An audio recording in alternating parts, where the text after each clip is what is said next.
Hi, everybody. I'm talking today with Dennis Prager, who you might know from PragerU.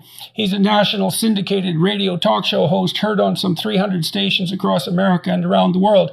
I'm also talking with Adam Carolla, best known as a comedian, actor, radio personality, television host, and New York Times best-selling author. Back to Dennis. He is also the co-founder and president of Prager University, the largest conservative internet video site in the world with over 1 billion views per year. 65% of which are by people under 35 years. He's a New York Times best-selling author as well of 10 books, a biblical scholar with expertise in biblical Hebrew. The third volume of his 5-volume commentary on the Torah, the Rational Bible, will be published in the summer of 2021. It's become the best-selling Bible commentary in the country. Back to Adam. Adam currently hosts the Adam Carolla Show, which holds the Guinness Book of World Records for most downloaded podcast. We're going to talk today about a movie that these two gentlemen were deeply involved in, a documentary, No Safe Spaces, and the problems it's encountered in distribution. And, we're going to range out from there into issues of free speech and perhaps beyond that as well. So welcome, guys. Thanks very much for talking with me today. Dennis, maybe you want to start. Do you want to talk a little bit about PragerU and also maybe about the movie, No Safe Spaces, about the documentary? Well, one relationship of PragerU and the movie that Adam and I are in is the suppression of free speech. I testified at the U.S. Senate 2 years ago on what they were doing to PragerU videos. It may be the single funniest thing on YouTube, except for anything Adam Carolla does. And I'm not being cute. Adam Carolla is perhaps the funniest human being in the English language.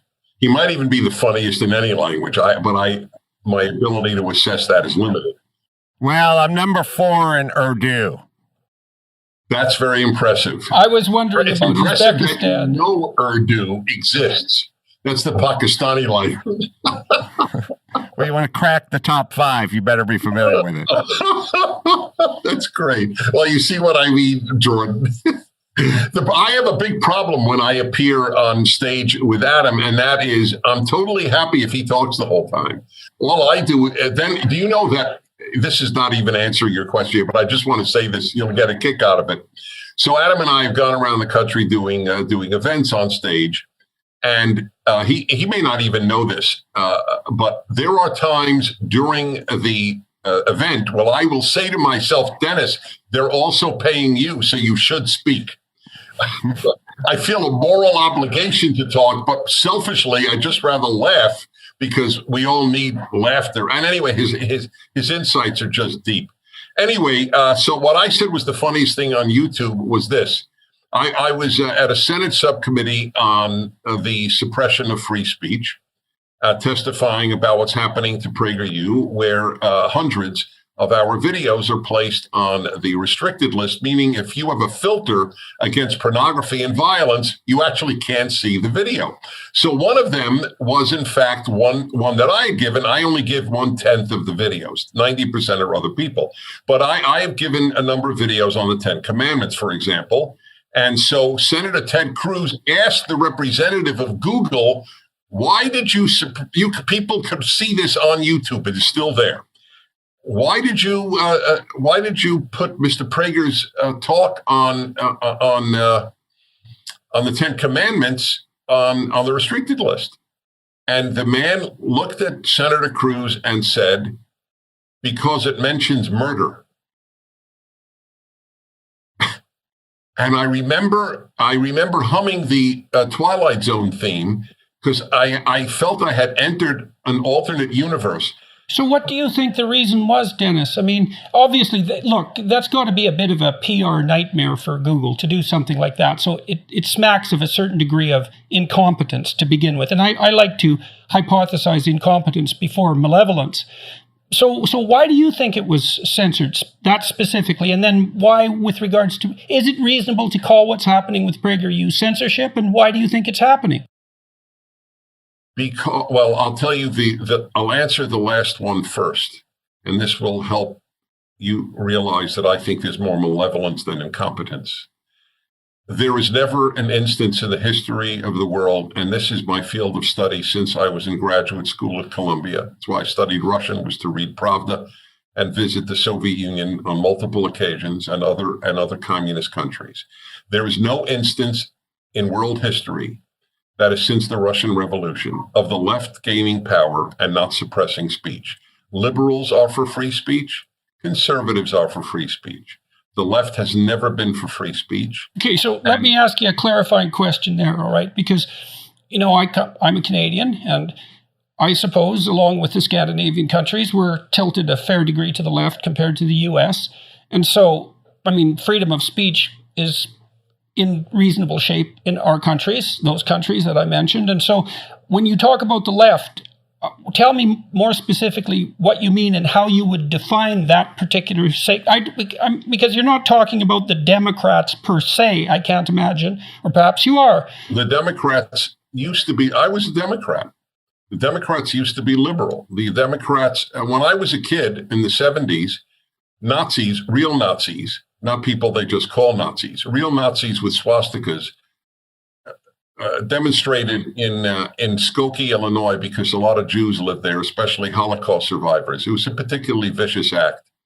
And Jewish groups, the ACLU, liberal groups, the Democratic Party, all defended their right, because in America, anybody could say anything except yell fire in a crowded theater. That is no longer the position. You look. Why did you get in trouble? And I've wondered about that for a long time. Okay, so if you're wondering, I'm not. You said something the left didn't like, that you were not going to be told by the government what pronoun you will use. Okay, so let me ask you another question. So when I look at political surveys, I see that there's a very limited number of people on the right that you could describe as extremists, and there's a very limited number of people on the left who appear to support the more extremist leftist propositions. And so I do believe that in some sense it's more difficult for people on the left to draw distinctions between acceptable leftist ideas than it is for people on the right. On the right, you draw the line with claims of racial superiority. On the left, there's obviously trouble brewing on the extreme, but defining exactly where it is and drawing a border around it seems to me a relatively complex task. And you asked me why I got in trouble. I got in trouble because I said, well, I'm not sure where to draw the line, but that particular law, compelling speech, with its implicit theory of identity, that's gone too far as I'm concerned. But the fact that caused so much trouble, I think, is indication of the fact that it's difficult to draw the line. And so, I'm interested in both your comments about that. Well, I think you're on to something with the extreme part of the right-wing party is pretty definable. And I think most reasonable people agree that the farthest right, Jews shooting laser beams into the sky and shooting down satellites or whatever crazy stuff comes out of QAnon or sort of far-right stuff, racial things of that nature. I think we can all agree that that's pretty definable and that most people on the right will not cross that border. And William Buckley helped with that, wouldn't you say? I would. But on the left, I feel like there's a much greater sense of, we don't agree with AOC, but we're not going to say anything about it. Or we're not going to define it, or the squad. Yeah. So there's a much more, I live in California. Most everyone, I work in Hollywood. Everyone's on the left. Their thing is sort of like, we don't like what Gavin Newsom is doing, but he's still our guy. And we'll go along. That's part of this difficulty with drawing borders. Like, I've had conversations with Democrats about the idea of equity, for example, which is a no-go zone as far as I'm concerned because of its connotations of equality of outcome. But they insist, generally speaking, that most of the people who are using the term equity are really using it as a proxy for equality of opportunity. They're lying to you. They're lying. They're flat out lying either to themselves or to you, and both are dangerous. Equity, why, if the word equity means equality, why don't they use the word equality? Well, They that's changed the that's word my because argument. It doesn't mean equality. Well, what do you think it means exactly? I know what it means. It means equality of outcome, just exactly what you implied it meant. That's all it means. And why do you think that's so toxic? Because it means standards don't matter. It means results matter. Is there equity in the NBA? How many Jews are in the NBA? How many Japanese are in the NBA? There's no equity in the NBA, and there shouldn't be. I only want the best basketball players, and I want the best pilots, and I want the best physicists, and I want the best. Do you know that they are dropping I follow music. I conduct periodically. I'm very into music. So the New York Times has advocated the dropping of the blind auditions for the New York Philharmonic.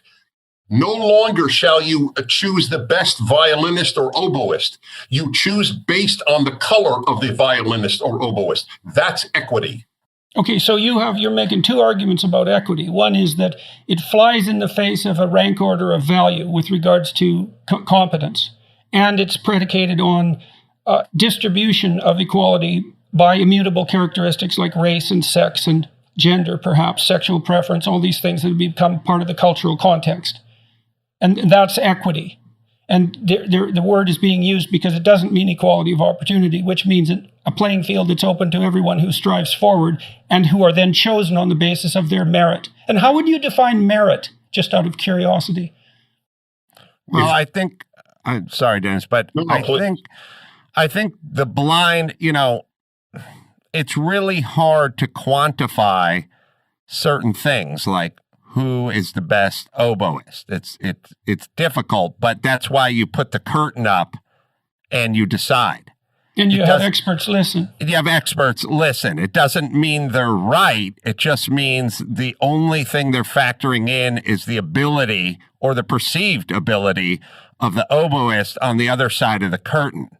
And once you pull that curtain down, you sort of bring everything into question. Okay, so if you're trying to hire someone in the U.S., the laws are set up this way, and I know these laws quite well. So if you want to hire someone, you're bound by law, first of all, to do an analysis of the job requirements. So you have to make a list of what competence means in that particular context. So that's merit as defined by that job. Then you have to use the most reliable and valid test that's legally available. That's to do the selection, or you're liable under the appropriate employment law. So merit has this very specific definition. It's sort of within occupations. So you define it within an occupation, and then you have to use a selection technique that assesses for that, and that should be blind to immutable characteristics like race, etc. And I mean, that's how the law was set up for years. And now we see this situation where this is restorative justice. That's the doctrine. Yeah. Is that what we're seeing? And why do you have a problem with that? Exactly. Well, I'll give you an example in my mind.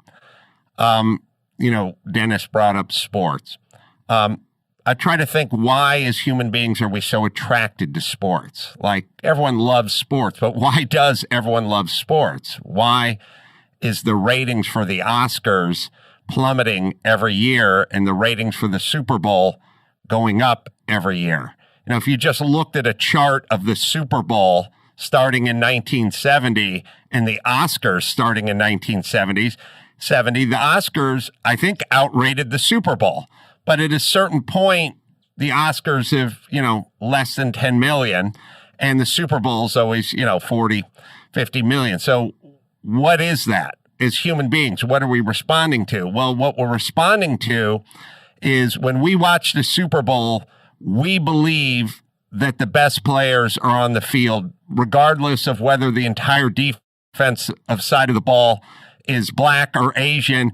There's never been an instance of the owner's son starting on the defense or the coach's son starting on the defense. Now, it doesn't mean there's not a 12th guy who's on the bench who is actually better, but it means in the coach's eye, these are the 11 best players to put out on the defensive side of the ball and the offensive side of the ball, and we never question it. When you then watch the Oscars and you see a lot of the diversity and a lot of the forced diversity, you think to yourself, are these really the best 7 or 8 films of the year, or are we trying to conjigure it some way to open it up for things that are better or different, I should say, than just the best film? And once you start down that path, I argue it's a very slippery slope. We tune out, we lose interest. What's the big beef on the Oscars best films every year? It's like, I didn't see half these things, and were they really the best film? And then I saw 2 of them and I didn't like them. So you don't think we trust the selection process? No. So I wanted to answer your question. You said, why do we like sports so much? And that'll lead me to another question that maybe I can direct to you. So I think Dennis will find this interesting. Maybe he'll agree, maybe he won't. But the word sin is derived from the Greek word hamartia, which means to miss the mark. And so it's an archery term. And, people are very, very goal-directed. And what you see in sports is the assemblance of teams of excellence competing and cooperating, because they're playing the same game, so that's the cooperation, to hit the target. And every time someone excellent hits the target, it inspires awe in the audience. And that's why everybody leaps up, sort of not even of their own accord, right? They're possessed by the spirit of the game. And so there's something that's very, very deep going on in a sports spectacle, because we're all participating in the celebration of the team effort to facilitate the ability of the individual to attain the goal. And that runs through sports. It's dramatized in a way that's not rationally criticizable. And your point is, if that's gerrymandered, then people won't appreciate it anymore. But here's the question I have for you. Why do you think that the meritocracy of sport is so widely accepted and not a subject of public attack, when there is a public assault on the idea of merit in almost every other domain? Why does sports get a pass, so to speak? I believe in sports, we would all realize the absurdity if we tried to mess around with the meritocracy of it.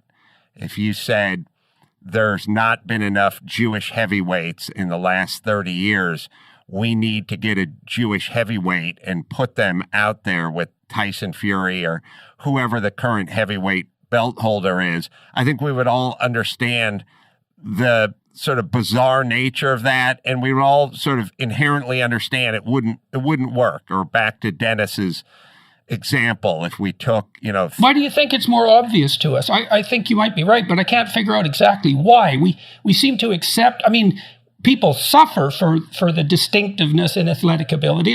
It's a trope of many, many American films. There's the boy who would like to make the football team but can't, and it's painful. And so we accept that pain is real and it exists, but we don't use that to justify an assault on the meritocracy of sport. I just can't figure out why it's so self-evident. You say it is, but Dennis, do you have any ideas about that? Well, because it's more objective than subjective. If you hit 40 home runs, you're a great player. We don't have 40 home runs in almost any other area of life. So you think it's a measurement issue? Yes, it is a measurement issue. That's exactly right. Stats are the fans are crazy. Best baseball fans can tell you the batting average of the first baseman on the Detroit Tigers 12 years ago. This is what they live for, stats. But there were no stats in much of life. Back to my oboist. Right. So that also means that the people who are criticizing our society for its power base, say, rather than its merit base, they're partly led to that conclusion by the fact that the stats of life are not nearly as obvious as the stats in sports. Well, I would argue, sorry for cutting you off, Dennis, but I would argue that in this particular case, stats are on the other side. So they go, Delta Airlines has less than 14% African-American pilots. Delta Airlines employs less than 6% female pilots and less than 1% transgender. So if you think about the stats, we do love stats, but they get used against us on the other side when they're constantly talking about, police reform, or the fire department is in a mostly Hispanic neighborhood, but yet the fire department doesn't represent the constituency of the group that it serves, because it's only 13% Latino. They do love stats, but they love them from a different side of the equation. Right. But exactly. But those are not stats of excellence. Those are stats of what Jordan calls immutable characteristics. Right. The stats, but they're easily measurable. That's an interesting point. See, but yes, that's what I was pointing out about sports. But I believe that other stuff is measurable too. I believe that it is that unless one enters the world of the absurd, which we have entered, Beethoven is greater than anybody composing music today, is greater, for that matter, than any non-German composer who ever lived. The greatest composers were overwhelmingly Austrian and German. So what do I care? I only care about there being great music. I'm a Jew. I know Wagner was a rank anti-Semite and Hitler's hero, and I love Wagner's music. I don't care when I listen to his music. When I hear The Ring or any of his other operas, the man was a genius. So I don't assess by that. At the University of Pennsylvania, they took down the English department, and an Ivy League university took down Shakespeare's picture because he was a white European male, and they put up a non-white lesbian instead. Not because of measurable excellence, but because of immutable characteristics. Yeah, well, I guess Adam's point is that it's easy for people to default into easily measurable statistics when the alternative measurement systems are somewhat obscure. It's harder to rank order musicians by their quality. I mean, you could look at how often their pieces are played by major orchestras, for example, but you could make a case that that's a consequence of systemic prejudice as well. So you have these stats that signal immutable group membership that are pretty comprehensible, and they lead people astray because they can't evaluate the broader context of excellence so easily. I mean, we have to look for cognitive biases, right, when we're trying to explain things, as I said before, reaching for malevolence, even though I'm perfectly willing to reach for malevolence when I think it's there. So let's move back to no safe spaces and to censorship. If you don't think it's malevolence, what do you think is the justifiable reason for taking down Shakespeare at an English department? Well, that might be envy and resentment. That could well be. I mean, I talked to somebody interesting recently, Paul Rossi, who is the New York teacher who stood up against the political correct incursion into the private school, Grace Church it was. And he talked about the attraction that postmodern theory held for him when he was an undergraduate. And he said he really wanted to be a creative writer, but he really didn't have the talent for it. And so it was kind of annoying for him in some sense to be exposed to all these great authors because it represented a pinnacle that he couldn't scale. And then when he was introduced to postmodern theory, which critiqued all of these great authors as perhaps not great at all, let's say, it satisfied some vengeful and resentful element of him. I mean, he grew out of that and was able to talk about it, but I think I think he made a fair case. And as I said, I'm willing to identify malevolence, but for me, it's a last reach. I look for cognitive biases and that sort of thing first. And I mean, I think too, you look at so many people that are attracted to radical left ideas, for example, they're predominantly young people, not only, but predominantly. And, they're looking for a causal myth, let's say. They're looking for a myth and a causal explanation, and it's fed to them. It's not a surprise that they devour it. Some of that's malevolence because it gives them a target for their resentment and their anger, but some of it's just ignorance. They haven't been taught a more comprehensive viewpoint. I mean, you're trying to do that, at least to some degree, on PragerU, and you're having some success with young people as well, which is quite interesting. Right. I don't charge the young people with malevolence. I charge the people teaching them with malevolence. People who teach the 1612 narrative are malevolent. They loathe the United States, and this is their way of destroying our society by teaching young people that it was founded in order to preserve slavery. It's a gargantuan lie. And again, I just need to say this again. To the dismay of many of my fellow conservatives, because I read comments on my pieces on the internet. I'm interested in comments. And many think I'm a fool, or no, they don't say naive, for distinguishing between liberals and leftists. But it's a huge distinction. And the only way for the salvation of the West is to teach liberals that the left is their enemy and not the right. That is the key task of all of us. Liberalism has nothing in common with leftism, and it has everything in common with conservatism. So what do you think that liberalism and conservatism have in common?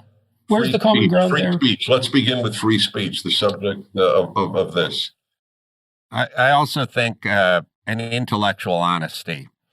A couple of guys in this town who I know who are, I wouldn't call them leftists, but I'd call them Democrats, and probably progressive, who are also liberal in a true sense, are Bill Maher and attorney Mark Geragos.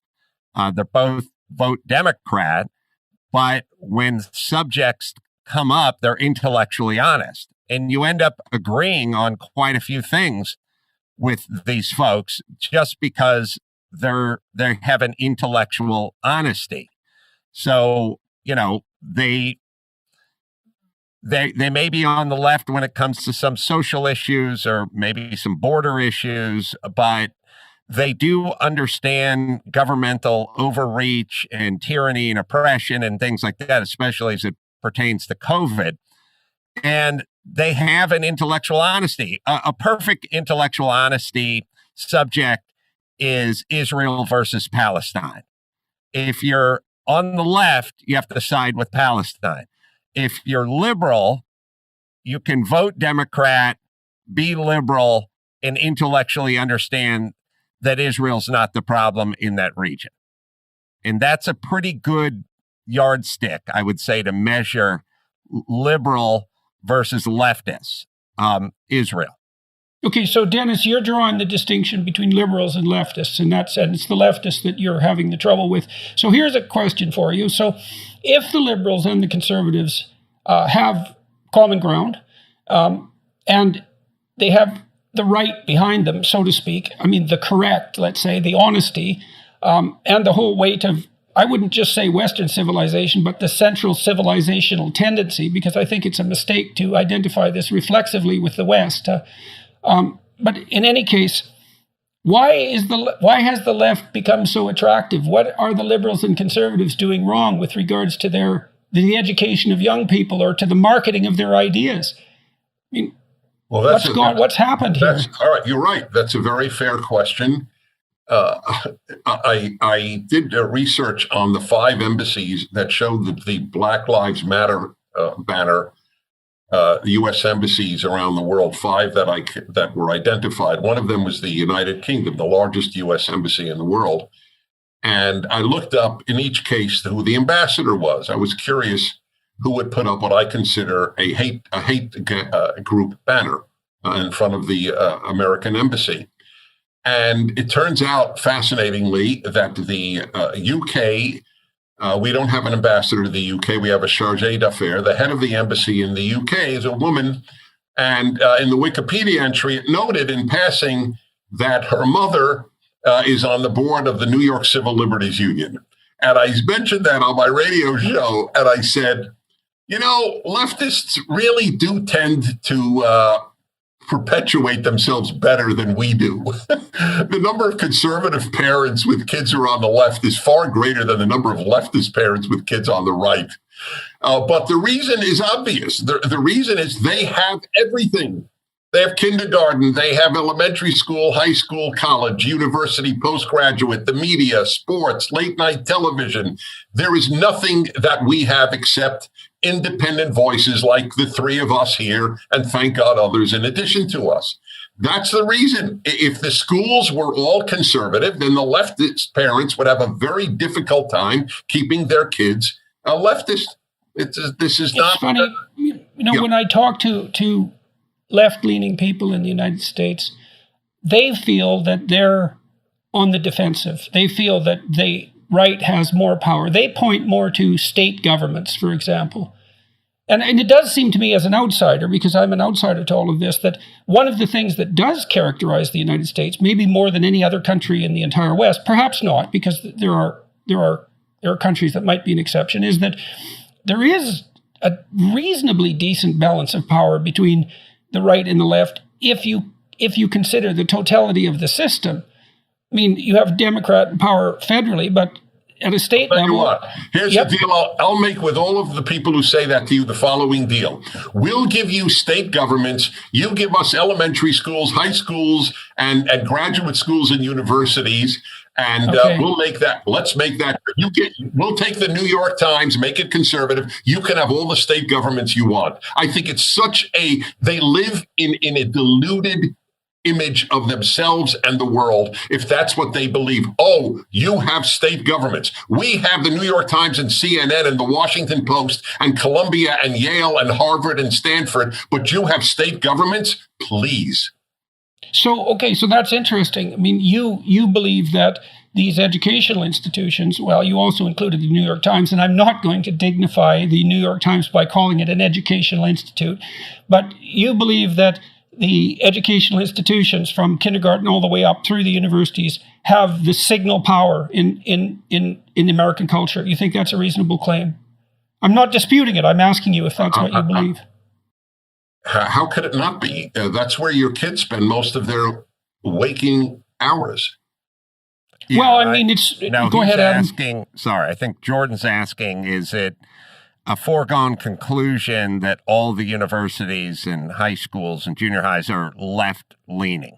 99%, yes. Yeah, well, I mean, it's certainly been something that's very disturbing to me. I think the objective evidence supports the supposition that they're overwhelmingly left-leaning, and it certainly seems to me that these critical ideas, the idea especially that the structure of the West is predicated on the arbitrary expression of power. I think that's the most fundamental pathological claim that emanates from the West, is that power is the fundamental human motivation, and that our functional institutions are essentially predicated on the arbitrary expression of power. I always think that people who say that are confessing more than they are accusing, because most of the people I've seen who claim that seem to be perfectly willing to use power as their predominant mode of operation in the world. I guess I would also ask you, why is it that the story that power is the fundamental animating spirit of civilization, let's say, but we'll say Western civilization just to keep it narrower, why do you think that story has such resonance, especially given, well, let's leave it at that. I have thoughts that also pertain to the schools, because to me, and then I'll answer your question, but I'm curious at what are the origins of schools, and why to the left and not toward the right.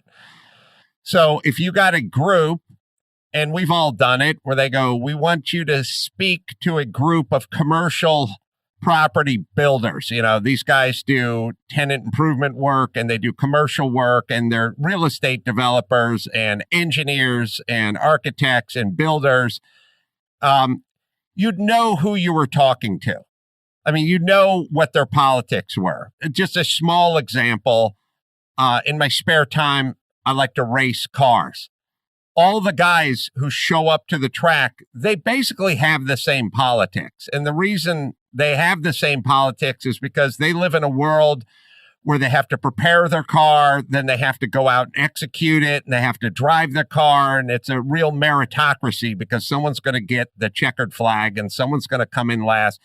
And they have a sort of collective mindset, just like, you know, most people who run a small business have a sort of mindset. They want less regulation and lower taxes and breaks, and they tend to be Republicans. So what are we finding on school campuses? Well, school, who is attracted to be a professor? Who's attracted to be a school teacher?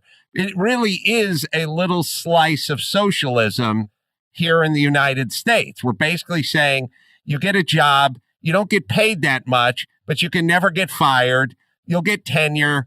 It'll be an easy life. You'll never really have to hang your neck out or your shingle out. There's no chance you're going to go bankrupt. There's no chance you're going to be at the top, and there's no chance you're going to be at the bottom. You'll just sort of have a job forever. So those are the people who are attracted to the profession. Nobody I know who's an entrepreneur is attracted to be a school teacher. Maybe later on, after they've sold their third company and have, more money than they can count, they want to go back in and teach some business classes or something like that. But you're attracting people who have a little bit of a socialist bent or leaning just from the beginning versus folks who want to go into the military or folks who want to start their own small business. Now, how long would it take for those people to start indoctrinating your kids? I don't want to use a word that's that strong, but it's essentially getting them to sort of think the way you think. I use this example. What if all teachers were vegetarians? They said vegetarian. How long before your kid came home for Thanksgiving and said meat was murder? It would be impossible for them not to sort of have that through osmosis or beyond sort of push that agenda to your kids. So it's going to go this way. It has to go this way because the campuses are inhabited with people who naturally lean toward that and lean away from the entrepreneurial spirit. Then once the kids graduate, they end up at the New York Times, and now the New York Times is the New York Times. So this shall continue, in my opinion, because it's at its fiber, that's what it's based on. I was talking to a group of Canadian dissident academics yesterday, and one of them, Janice Fiamengo, she's a former feminist, a former English professor, and who abandoned her leftist ideology a number of years ago and has become a very vocal and articulate critic of leftist activism in academia. And she pointed out something quite interesting that's a bit different in terms of its causal pathway, let's say, in the universities. Back in the 60s, women's studies was established, and women's studies putatively was about women, but perhaps it was mostly about critique of male dominance. And so then perhaps it was particularly about critique of dominance. And that idea got a toehold in the universities and started out with women's studies, but spread to the whole grievance studies industry. And that's more or less taken over the administration and, pushed its tentacles out into the rest of the faculties as well. Literature, English literature in particular, or the humanities more generally, the social sciences to some degree, and now increasingly biology and physics. It's not so much a temperamental argument, as a structural argument that we set up an institution that was based on, what would you say, resentment and hatred, at least to some degree, and then that generalized across the disciplines. Well, yes, I agree fully with that. I just want to go back to the question you posed about power. You offered a throwaway line, which I thought was utterly correct and insightful, that when the left talks about power, it's confession rather than accusation alone. That is, and here is a massive disadvantage to people who are conservative. I'll use myself as an example only because I speak for many in this way. I have been asked to run for office all of my public life. And I actually once did file to run for senator of California, and then I woke up sober, and I don't even drink. But it was a moment of non-sobriety. In any event, I've always said on the radio, I am infinitely more interested in influence than power. I have no interest in having power. How to distinguish them?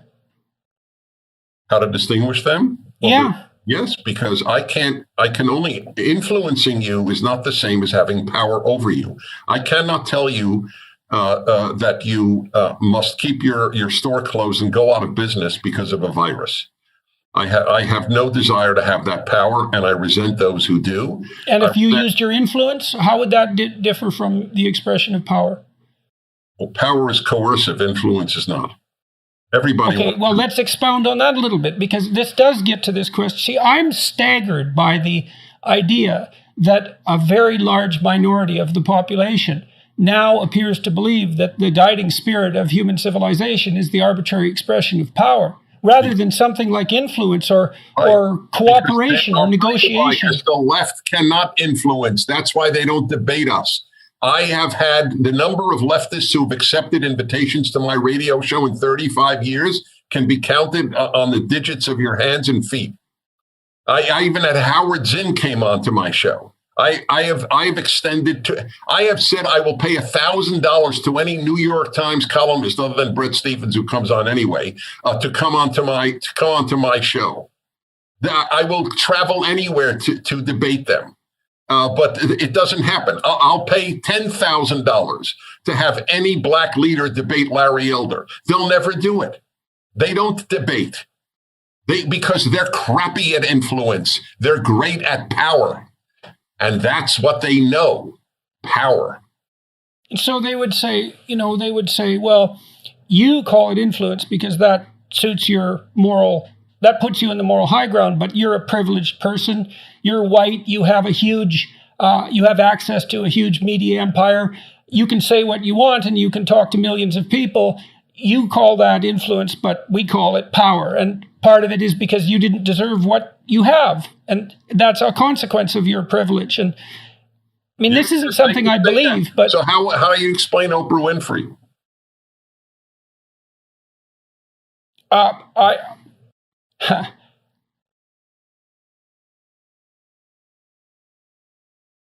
I'm sorry. Are we still on? Well, because Jordan had to switch between the person that was trying to punch holes in your point and then back to himself. So I don't think Jordan knew how to reply in terms of should I reply as myself or the naysayer that is talking I couldn't come up with an argument from the perspective I was trying to, put forward. I mean, I think Oprah Winfrey was successful because she's credible and remarkable. That's my hypothesis. But okay, so she's a token. How about that? She's a token. Yes, she's a token. So it's the number of black influencers in our society. Is Don Lemon a token? I mean, it becomes an absurdity after a certain period of time. Anyway, it's a non sequitur. Whether or not I have an advantage being white is a non sequitur to the issue of I don't want power over other people. We conservatives want to be left alone. The left does not want to be left alone, and they don't want to leave you alone. I want to leave you alone, except for the most obvious things. You can't murder, you can't steal, etc. But by and large, we want to leave others alone. I know they will raise abortion, but if they don't acknowledge that abortion is at least a moral issue, and there is an issue whether it should be banned, I fully acknowledge that, but there is no issue about whether it is a moral issue. They deny that it's even a moral issue, that the human fetus is worth less, literally worth less than a hamster. There are laws protecting hamsters. There are no laws protecting the human fetus. I mean, it's so. But other than that, they can't come up. We don't want to intervene in your life like they want to intervene in ours. That is why the masks issue became one political. You would think it's just science. By the way, if we did follow the science, the New England Journal of Medicine last year, which nobody bothers quoting, did say that they were essentially worthless outdoors, and they weren't worth much indoors either. Then they went and said, oh, of course, we weren't saying people shouldn't do it, but they didn't take away their original case. They want the mask issue is in large measure what conservatives think it is: power, not science. Well, I think we, fortunately, in a bizarre way, just lived through this experiment called COVID-19. You pretty much could divide the country into red states and blue states. So if you just sort of looked at it as an experiment, let's just see if we can remove the politics of sorts from it, and even the disease itself or any knowledge we have of it, of personal people who died or people who got it or whatever it is. If you just sort of looked at it more as a metaphor, you take the country, you take the blue states and how they reacted. Dennis and I are in California, or you could have Gretchen Whitmer in Michigan.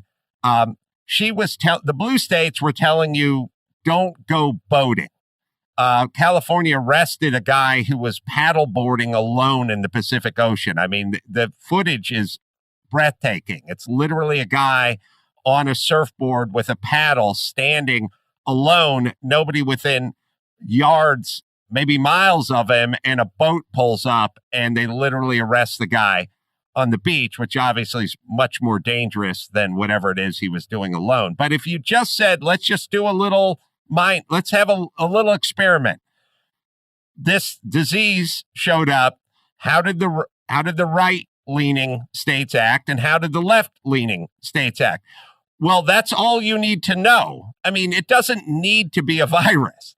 It's the left snapped into action and started doing what they wanted to do, which is control. California's Gavin Newsom and Mayor Garcetti and all, they all jumped into control because that's what they wanted to do. It's almost like we all had those friends. Do you guys know if there's any data on death rates between red and blue states? Any reliable data? Because that would be quite interesting. Yeah, there is reliable data. And you may recall that when Texas dropped all of its mandates, the president of the United States said it was Neanderthal thinking, and there was absolutely no spike in cases or deaths in Texas. Nobody talks about it now because the president said something incredibly stupid, but typically of the left. They dismissed all freedom-loving policies with regard to this particular disease. We should have followed what Sweden did. I never thought in my life that I would use Sweden as my moral model in Western society, but the world is not fully predictable. But I think we have our answer as to which side wants more control, because the outcome ended up being the same, or in many cases better for the red states. So it had really nothing to do with science, and it really didn't have anything to do with data. It's just the left saw it as an opportunity to do what they want to do, what they're inclined to do, which is control. And the right, is the argument that Dennis made, tried some things, but they were trying to refrain from the sort of totalitarity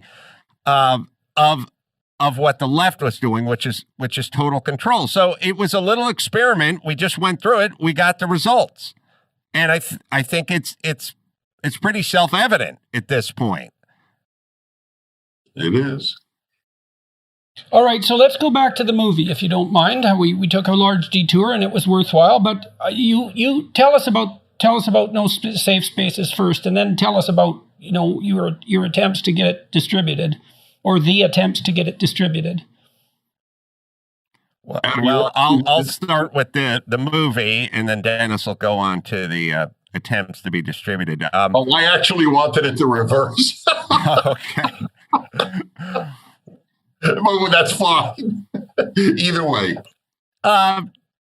Dennis and I are very different. We have very different backgrounds, but we do have common sense in common. And I have found more and more, and I'm assuming you guys feel the same way, which is just finding someone with common sense seems to trump all the other characteristics that we're constantly talking about, what region you're born in, or who your team is, or what color your skin is.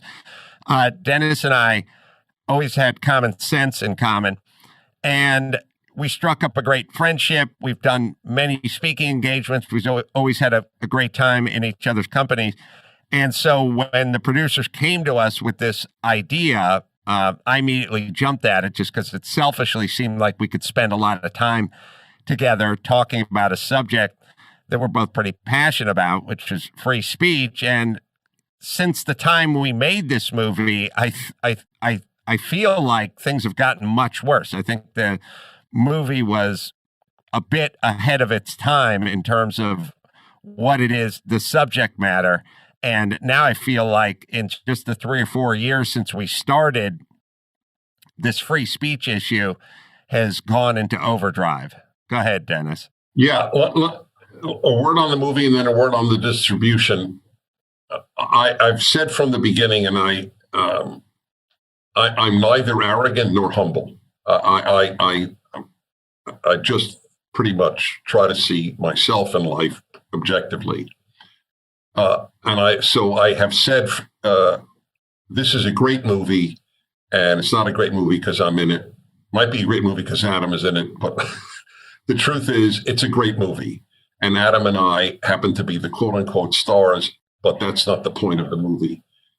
I have watched this about 5 times. I have the attention span of a child. And so for something to keep me riveted 5 times speaks immensely about it. It truly is an important movie. It's more important today even than when it was made, about free speech.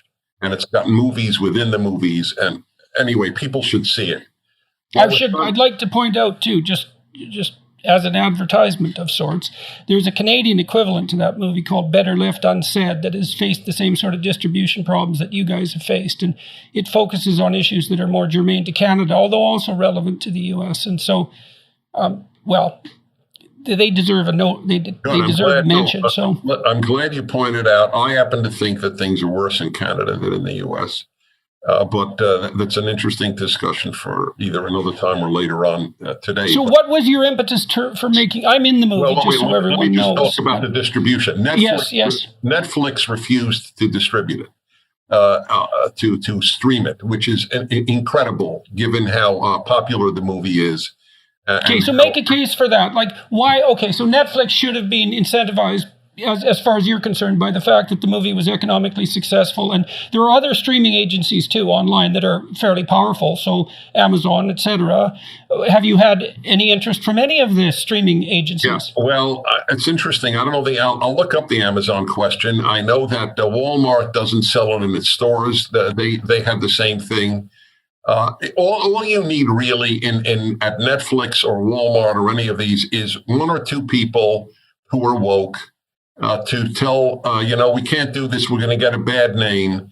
And then, what is it to Netflix not to listen to somebody who says, oh, Dennis Prager. We know for a fact that it was my name that was the trigger, which is an interesting thing, which one day would be fascinating to discuss, because whenever my name is raised as this bugaboo, I always say, well, can you say anything in 35 years of broadcasting, 10 books, literally 1,000 columns on the internet, plus tens of thousands of hours of the radio recorded? Say one thing that I have ever said that strikes you as extreme. And so there's never an example. There's literally never. The New York Times did a piece on me. They couldn't find one sentence. They made up something, in fact. They said Prager suggested, and I always tell people, if they don't say said, don't believe the line. Suggested is the New York Times, not what I said. And then they had no quotes. But anyway. I've had the same experience, Dennis. I have hundreds of hours of. Of course you have. I know that. I can't find a thing you've ever said that isn't ennobling. I love your work. I wrote the introduction to your biography. I had this experience as well. And then I have another thought, which is I got into a lot of trouble and I got out of favor with critics because it was widely said that Adam Carolla said women weren't funny. Now, this is perfect, and you guys have experienced a version of this. I did an interview years ago, and the person said at the end, who's funnier, men or women? And I said, well, I think men are. I think it's based on them trying to have sex, essentially. So they had to exercise that muscle a little bit. But I know many female comedians that are funnier than any guy I ever went to high school with. That then turned into Adam Carolla said women weren't funny. And then they just ran with it. And that's up there with the. Well, look, it's pretty credible what you say, because my sense is that there's been a couple of things I've said that have been blown up in the press, and they were exaggerations of the sort that you're describing, taken out of context.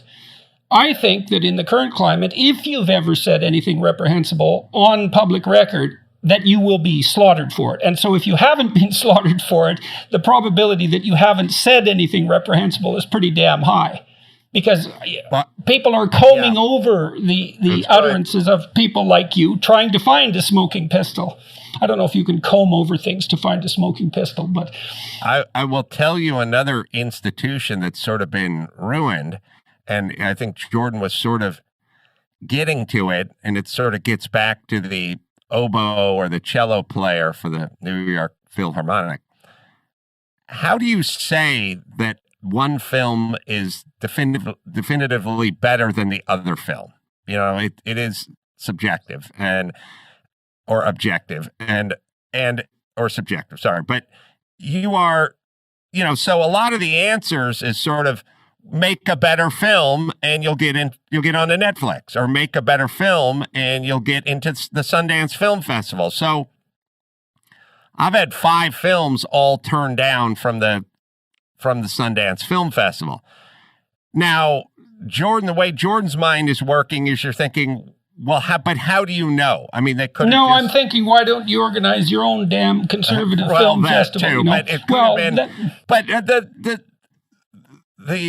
the academic in you is thinking, how do we define that? And as we spoke about earlier, when the guy hits 40 home runs in a season, that's definable.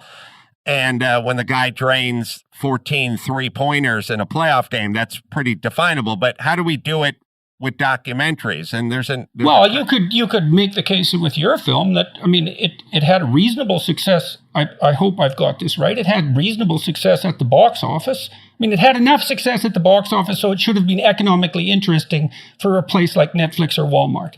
Agreed. So another system that's sort of been corrupted is you used to be able to go on to the website Rotten Tomatoes and literally check the score of the film. And it's not an exact science, but your film gets a score and my film gets a score and her film gets a score, and it's pretty good. Mm-hmm. Now, if you look at No Safe Spaces, the critics have it under 50%, somewhere 46%, and the audience has it at 99%. And I would argue we now must remove the critics from the equation, because the critics are so left and so woke that there's nothing, Dennis Prager could make Gone with the Wind tomorrow and it would get under 50% on Rotten Tomatoes. So they've they've corrupted their own system, or sort of polluted their own system. You must now go with the audience, because there's 2 scores. There's the critic score, and then there's what the people thought. And we now have to throw out the critics. And by the way, it's a two-way street. One of the, films that would be an Oscar-nominated film that started a young gay black man who was struggling with his sexuality, that'll be 96% with the critics and 65% with the people. Well, that's a testable hypothesis. You could rank order films by discrepancy between critics and audience, and then rate them according to their political affiliation, and you'd have the answer right there. You could probably, a good statistician could do that in a day. Be a very interesting thing to do, because you might be right. Statistician could do it in a day. Yeah. You're right. That's a great point, Jordan. It's very simple. It's very simple. It's not only what the theme of the film is, does it have Dennis Prager's name on it? Take a look at the arc of Clint Eastwood directed films and watch how they shrank in the eyes of the critics over the years, since he famously spoke to the empty bar stool at the convention.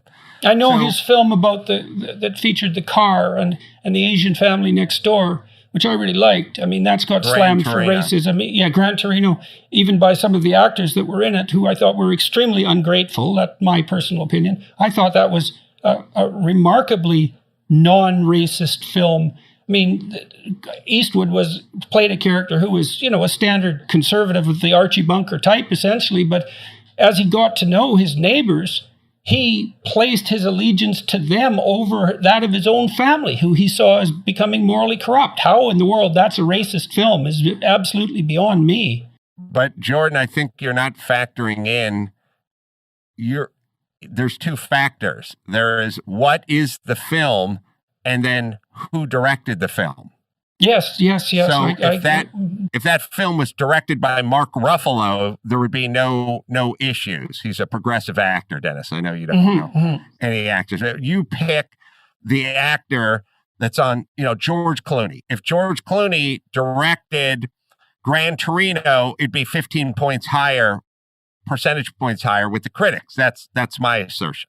And I've it'd be fun to do the statistical analysis. Maybe somebody listening could whip that up, because a good graduate student in psychology could do that very quickly. Maybe I'll have one of my people do that. That would be fun. So why were you motivated, you guys, to do No Safe Spaces? And what exactly is it examining? It's examining free speech, which alone, first of all, everybody involved in it, all the directors, the writers, the producers, are fantastic people. People I really admire and adore. And originally, it was with me, and then very early on, they said, "Would you like to do it with Adam Carolla?" And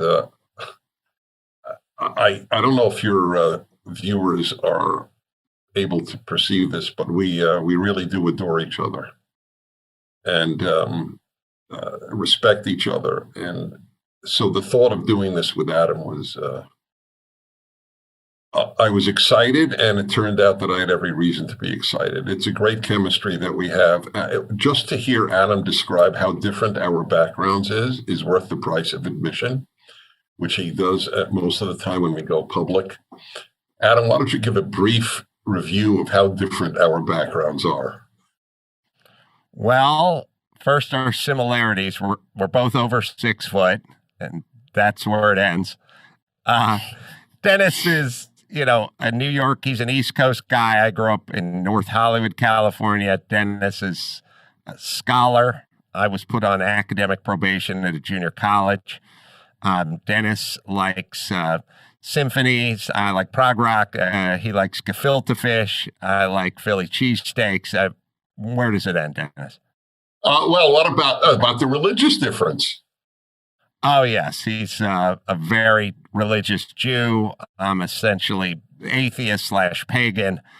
So there's, again, but, the thing I always find about Dennis is an intellectual honesty and a pursuit of truth.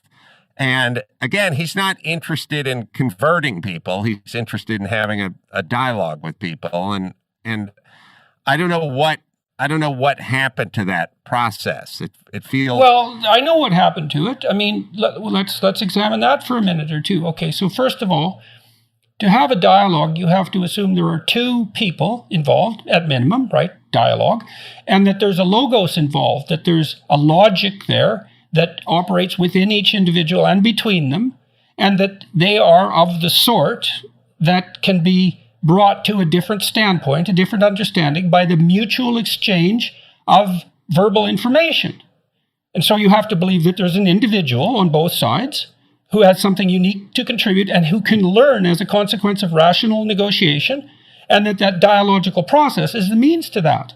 And if you don't believe that there's an individual, you believe that there's group identity, and you don't believe that there's negotiation and goodwill in that verbal exchange, you only believe there's an exchange of power, there's no dialogue. And so that's why, at least nominally, why the leftists that you described, the radicals, won't debate with you. There's no debate. You see, it isn't... The liberals and the conservatives think that free speech exists. The radical critics don't. It isn't about whether or not that free speech should be allowed. It's deeper than that. It's whether or not there is such a thing as free speech. Like, when the critical race theorists and so forth say that that they're offering a fundamental critique of Western civilization, I think the idea that it's Western, as I said, is somewhat in error, but that it's a fundamental critique, they mean that. They mean all the way to the bottom. And so one of the ideas that's being criticized is the idea of individuals, the idea that we can have dialogue, that there is logic, that there is a logos that operates between people. That's all on the table. And that's why there's no reason for debate. Besides, you don't have anything to say, Adam. You're just an expression of your group. And if you don't know that, that's just your ignorance, or perhaps your malevolence, or your self-serving power, something like that. I mean, this really is a fundamental critique. Yeah, Adam is a representative of construction workers. That's right. I'm a Yeah. hard hat. Yeah, you're right. I think there is a circling back to Israel and the trials and tribulations. I think we sort of make a mistake, and we've run into this abroad with a lot of foreign policy, is we assume they want what we want. You know what I mean? Like, everyone wants to live in peace. Everyone wants freedom. Everyone wants harmony.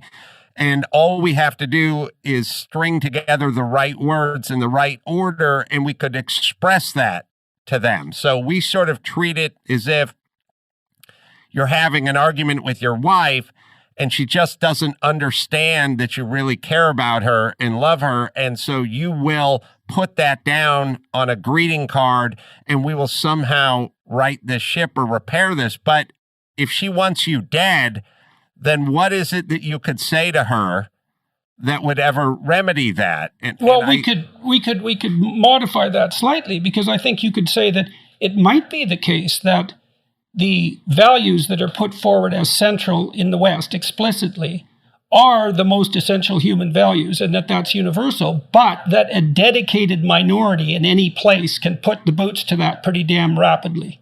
And so, when the foreign policy idea is, well, there is a desire for freedom that's part and parcel of the human spirit, fair enough, but how much opposition does that have to run into before it's impossible? And the answer might be, and I think it could well be, that it doesn't have to run into that much opposition to be in jeopardy. Like a committed minority, even a committed small minority, can have a disproportionate effect. I think there's evidence supporting that proposition. If I may, I want to comment on as you did, on what Adam said. I was a student at two institutes at the School of International Affairs in graduate school at Columbia, the Russian Institute and the Middle East Institute. I did Hebrew, Arabic, and Russian. So I want you to know that Adam's analysis of the Middle East was more cogent than all of my professors in the Middle East Institute at Columbia. He hit it the bullseye. The staggering error of the naive that everybody wants the same thing. And that's why, for example, I was taught the nonsense, and I talked about this on Fox News 2 weeks ago, and it sort of went viral, that the battle in the Middle East, I always knew, was not about land. If Israel were the size of Manhattan, they would want to destroy it. No, it's not about land. No, but every single professor at Columbia said it was land. The New York Times says it's land. They all say it's land. You know it, I know it, and Adam knows it. It's that one side wants the other side dead. That's it. And that's because of religion. Because for traditional Islam, there is no room for Jewish or Christian, for that matter, hegemony in the middle of the Middle East.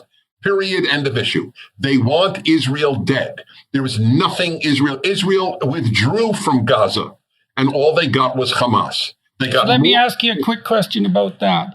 Yeah. Do you see any hope? I mean, Israel has been negotiating somewhat more successfully with many countries in the Middle East now than, say, 15 years ago. Is that true or not?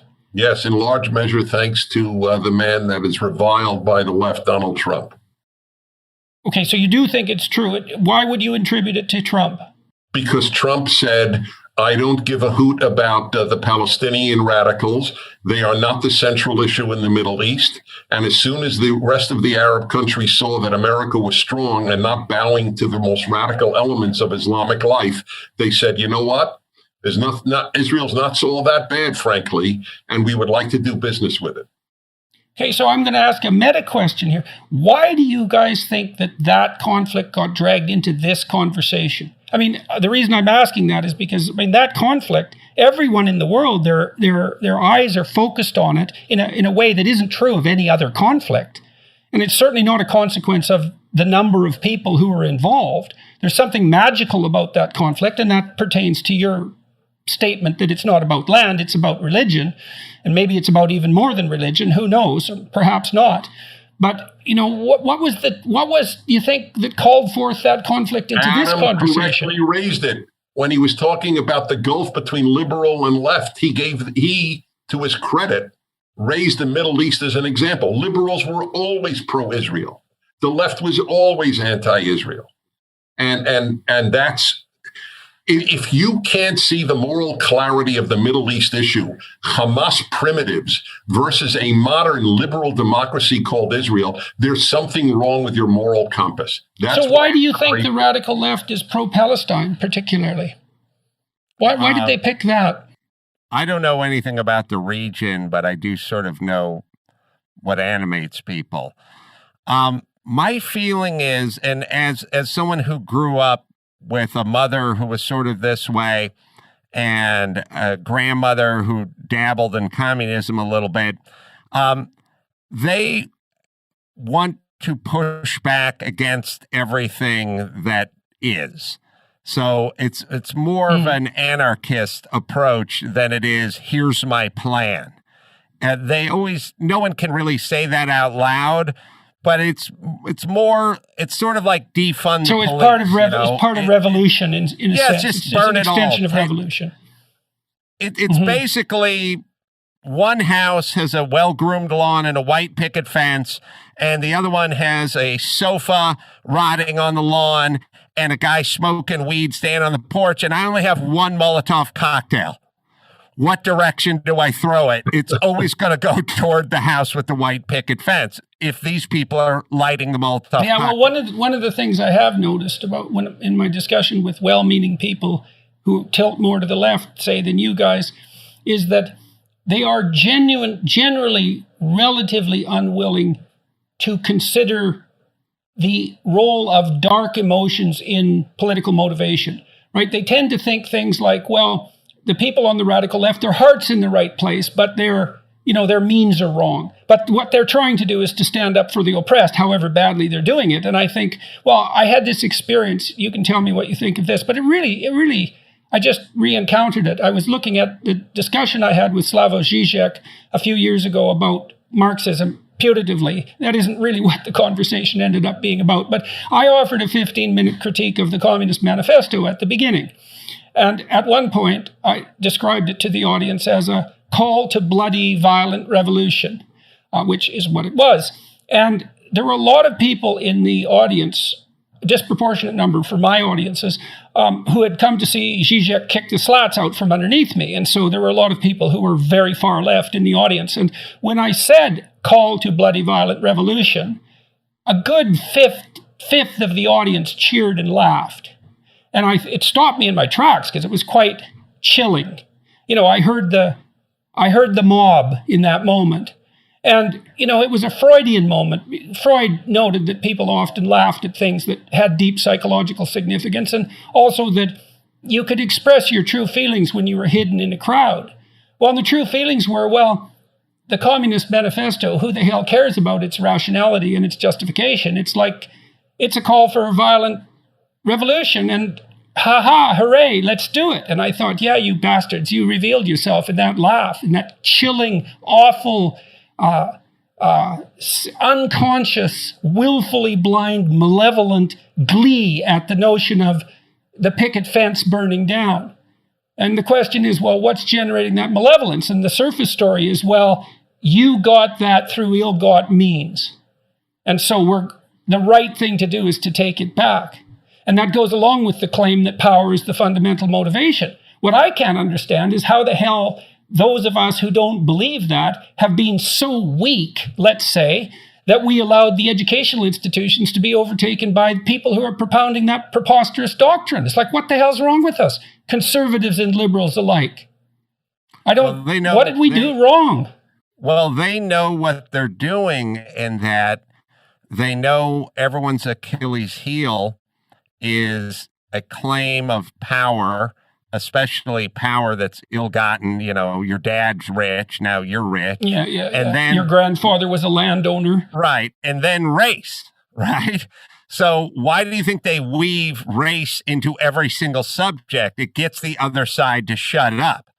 Yes. And you don't have to prove your point. You just call everyone a racist, and we can. Well, yeah, you put them on their heels right away, right? Because if you're Right. yelling about systemic racism and I object to it, I'm instantly a racist. It's so convenient.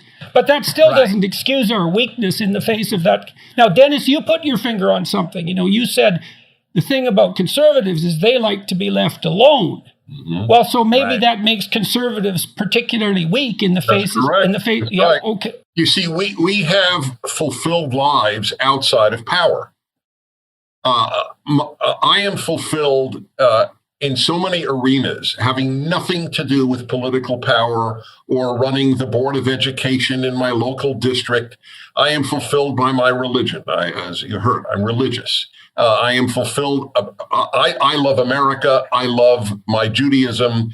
I love my family. I love my friends. I have synagogue every week, one that I helped found. I mean, my life is so rich, not to mention my music, but theirs isn't. Their richness derives from political activism. That is their raison d'etre. And as Adam pointed out, the term I use is chaos. Okay, so let me bug you about that for a minute. So I have some sympathy with your argument. I think there's empirical data, if I remember correctly, showing that the most unhappy people are left-leaning men. Right. Okay, so but we'll leave that to the side. Oh, really? Not left-leaning women? I think it's a tie. So I can't remember the data well enough to cite it with perfect accuracy. So, but look, so there's young people, they go off to university and they're looking for this sense of involvement that you just described. Okay, now the leftist propagandists who are teaching them, let's say, are appealing to that and offering them a kind of romantic adventure. Now, that matches their developmental need at that point. That should be the point at which they're richly encultured by an intact myth, something like that. Well, the fact that that isn't being provided in a credible manner is what lays young people open to this kind of propaganda. So it still takes me back to the failure of liberalism and... Right. Forgive me, Adam, for just speaking again. I just need to say, I have warned about this. I began lecturing at the age of 21. I have a very odd life. And I remember telling audiences in my 20s, you, speaking to my parents' generation, the World War II generation, your motto was, let's give the next generation everything we didn't have. And specifically material, wealth, education, and peace. And the problem is you didn't give us what you did have. I knew this in my 20s. My parents did give it to me. It's not my parents. But the World War II generation did not give their children Americanism or Christianity in any coherent manner, and we are living the consequences. Okay, so justify that. Why would you point to Christianity? For example, look, I'm a Jew, but it's a dominant religion of the West and certainly of the United States. If Christianity failed in Europe and we got Nazism, fascism, and communism. What's going to happen in America when Christianity fails? Yeah, well, I've been talking to some of the people associated with the rational atheist movement, and what I'm seeing there is some realization that whatever comes up to replace the religion that they decried is going to be a hell of a lot worse than the religion that they decried. That's right. And it makes me think, too, that there really is a... Go ahead, Adam. What we get is wearing masks outdoors and copious amounts of hand sanitizing, even when it's unnecessary. I mean, that is... Right. What COVID has taught us, that this is the new religion. It transcends science in many cases. Guys, I've got to jump off because I have to begin my podcast. But I thank you so much for having me, Jordan. Adam, it's a pleasure talking to you. And I hope we can have you on my show sooner than later, because I always enjoy speaking to you, and I'll leave it in the very capable hands of Dennis Prager now. I'd like that. So let's arrange that, okay? I'd like to do that. Okay. Please. Okay. Thanks, see you, Adam. All right. Thanks, Adam. Thanks. So let's go down the religious route a little bit. And we still haven't talked about the censorship that No Safe Spaces has faced. I mean, we touched on it a little bit with Netflix and Walmart.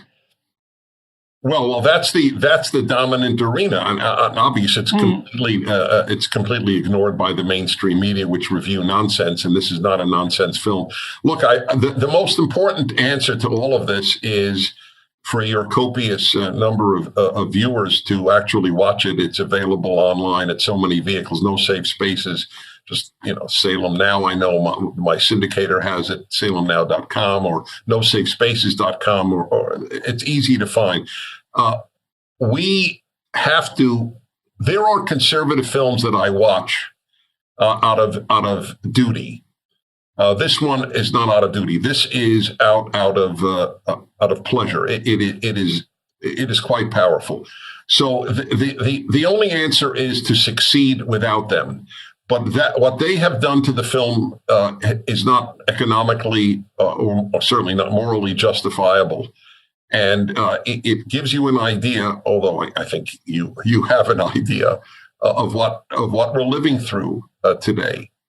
Well, it's funny that a movie about free speech is having a hard time finding distribution. I mean, it's right. exactly. In fact, you could hardly hope for a better outcome in some very perverse sense. Just out of curiosity, what would happen if you just placed it on YouTube? What would happen if that's an interest. I don't know the answer. I would have to ask the producers. I only know the content more than that. You mean just free? Free. Well, it wouldn't just be free because you could monetize it through ads. Now, that's not a tremendous way of generating revenue, but It might be a way of. It would also be interesting to see what would happen. Well, look, the truth is, I mean, they're very honorable, these guys. I haven't gotten a penny, just for the record. I didn't do this for money to begin with. I would have been happy to make money. I'm not anti-money, but I didn't do it for money. I did it because I believe so strongly in the message and the greatness of the film.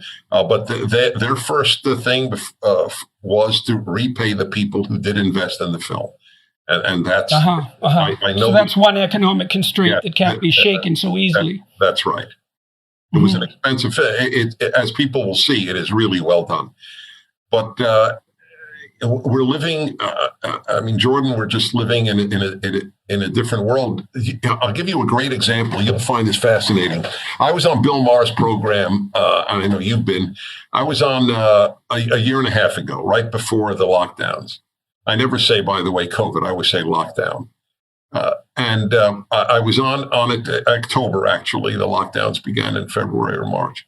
So he was talking about how much Donald Trump lies. And I said, as much as you think he lies, it doesn't compare to left-wing lies. He says, really, like what? And this is, by the way, you could see this. Anyone could see this on YouTube. My appearance on his show. So I said, well, for example, that America is systemically racist. It is one of the greatest lies in the history of the world. In fact, in my view... I think it's not a lie. I think it's an anti-truth. Because lies just slip by, right? An anti-truth is a lie that's so egregious that it's the opposite of what's true. I love it. I will cite you, and I will always cite you. I will never claim that I made up that term. That's great. So, in fact, you will like that. What I have said and written...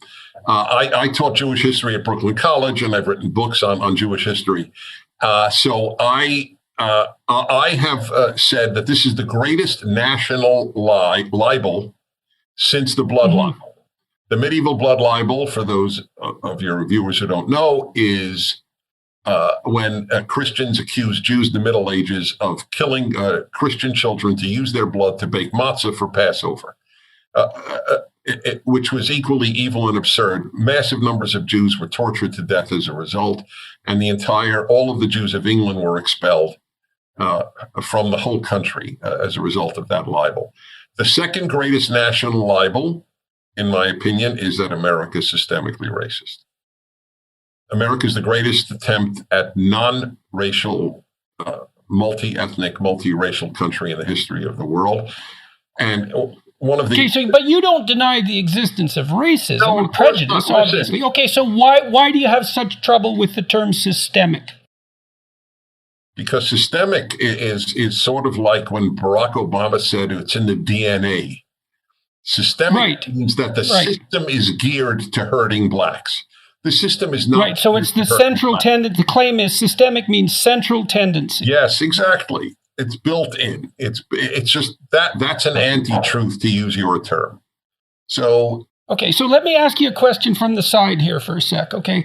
I was looking at your work on the Torah. I've been thinking about this idea. So the idea of systemic racism is the idea that the central animating principle of the United States is prejudicial and racist to the point of enslavement.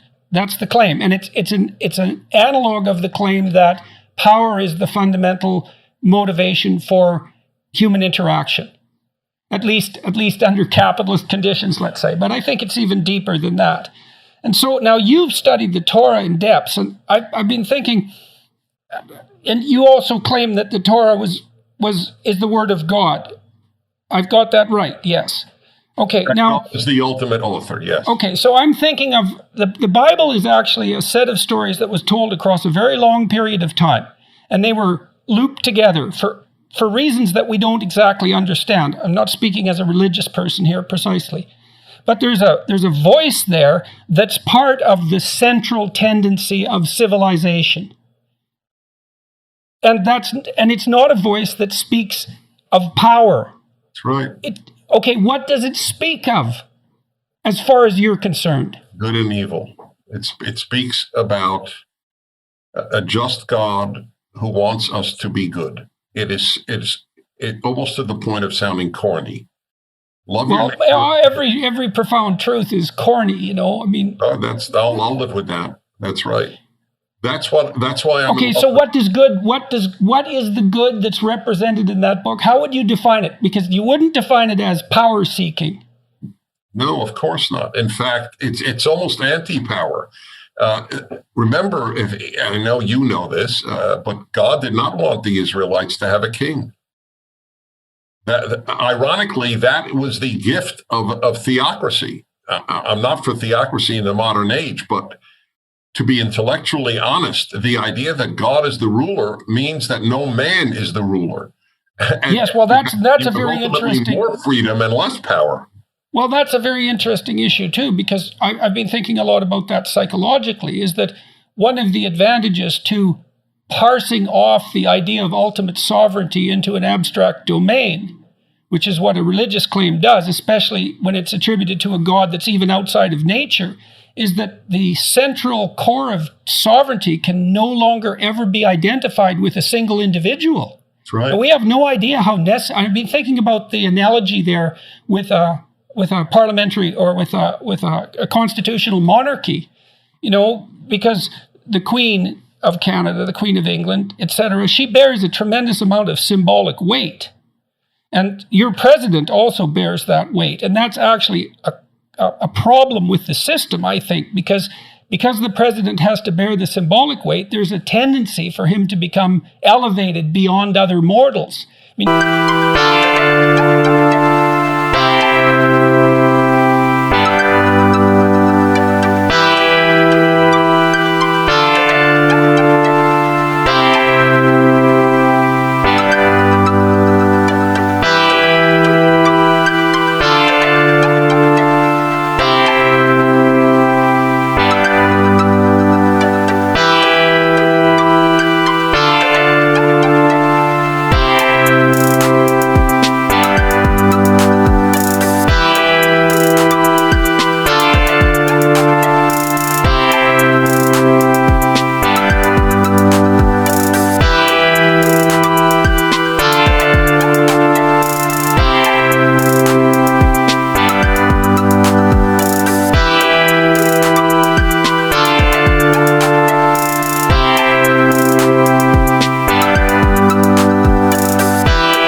you saw that sort of thing happening in Rome with the deification of the emperors. And it seems to me if you don't parse off the idea of ultimate sovereignty into an abstract domain, you risk confusing it with proximal leaders or perhaps proximal ideas. Well, you know me somewhat, but I don't expect you to know me well. And I can just tell you, I have often said on my radio show, which is now more than 35 years, that the overriding message of all 35 years has been to teach people the consequences of secularism, the deleterious consequences of secularism. Secularism is good for government, and it stinks for everything else. And what you just raised was one of not infinite, but an extremely large number of examples. We are living now through leftism is a product of secularism. And there is moral chaos. Dostoevsky was right. I mean, it's just a fact. Where there is no God, all is permitted. We are living through it now. When you have tens of thousands of medical people saying that if you demonstrate against racism, it's healthy, after telling us to wear masks when we walk with our dog outdoors. I mean, the corruption of every institution in this society has resulted. When there is no God, there is not only no good and evil, but there is no math. That even I didn't predict. The Oregon Education Department has announced there will no longer be only one right answer in math. Did you know about that, Jordan? I've seen that sort of thing, percolating. Right. I didn't know it had become. Yes, it is specific. The OED, Oregon Education Department, has announced this. That is the policy here from heretofore, or not heretofore, from here on. Yeah, there's a reason that Christ was a carpenter. So he got his measurements right. That's cute. Mm-hmm. Yeah, well, it's more than cute, right? Because to build a house, you have to tell the truth. Otherwise, it falls down, and you need to build it on a firm foundation. Well, we don't have the foundation is being eroded. Oh, yeah. So I was telling you about the Bill Maher show. So he said so. He said, all the lies. I said, it doesn't compare to the left-wing lies that that's when we got sidetracked, which is good. On America being systemically racist. And I'll tell you another one, Bill, that men menstruate. And you got to watch this. It's actually, as I said, it's on YouTube. And he started laughing at me, and so did the whole audience, that I would make up something so preposterous and ascribe it to the left.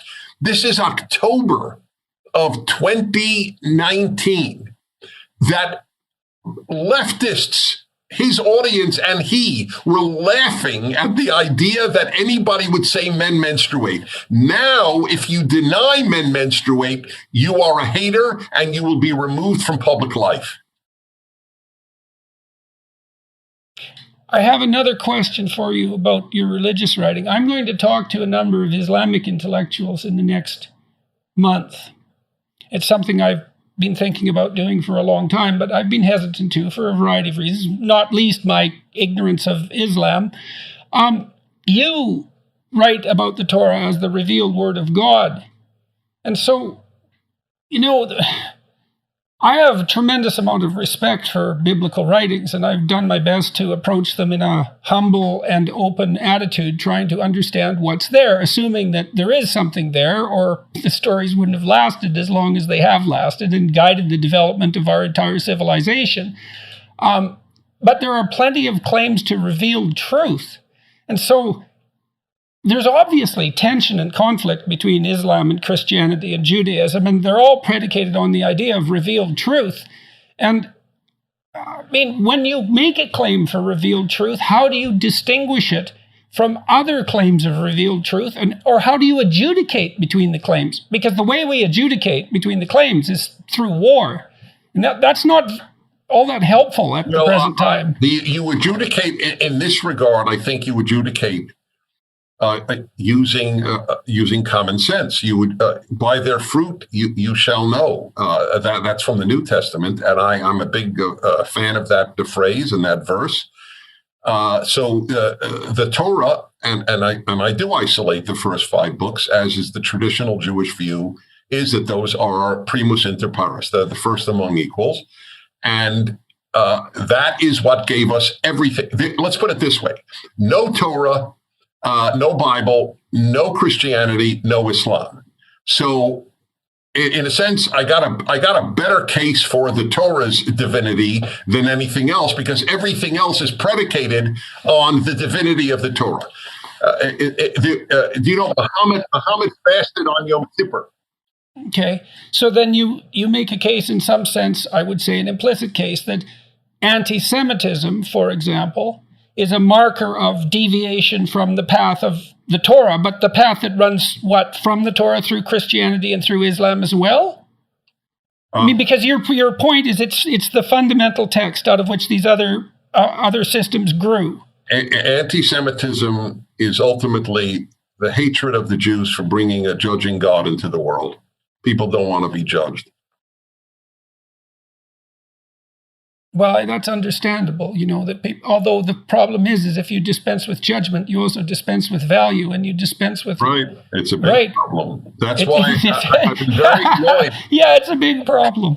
It is. I tell my Christian friends, and you don't get a more pro-Christian, non-Christian than me in contemporary life, but I tell them you blew it with just talking about God as love. It's not. Yeah, well, Carl Jung said something interesting about that, because the Christ that's presented in the Gospels is a figure, I suppose, particularly characterized for his mercy. But in the book of Revelation, he comes back as a judge, and virtually everyone fails the judgment. And Jung's comment was, any ideal is a judge. And so if you don't tell the whole story of so the question is, do we need ideals? And, I would say to some degree, part of the critique of the radical left is that ideals themselves are discriminatory. And there's actually truth in that ideals are discriminatory. That's correct. The question is whether they're arbitrarily discriminatory. And if you say yes, then, what do you strive for? And I guess the answer is for everyone to be equal. All right. So that's their discriminatory ideal. It means it discriminates against excellence. Listen, the same crackpot, the head of classical music at the New York Times, made a list. This is this is like 15 years ago. And only because I follow music do I even know this. He made a list of the 10 greatest composers. And he didn't have Handel in it, who of course composed the Messiah. He didn't have Haydn in it, the father of the symphony and the string quartet, and he didn't have Schubert in it. And he said, "Oh, well, you know why?" He said, but he did have Bartok in it, and he had Debussy in it, who were fine, but they're not in the top 10. I don't think anybody could rationally argue that they are. But in any event, he said, "Why?" He said, "I just can't have that many Austrian Germans on the list." So it wasn't the list of the best composers. That's what all of this is. And it's anti-standards. Look, there's an attack on meritocracy, on the idea of meritocracy, right? So, I've wondered, is that actually an attack on the idea of merit? And I would say, yes, it is, in fact, attack on the idea of merit. I never really... Look, you said something, it was a throwaway line. You caught me on one of mine. I'll catch you on one of yours.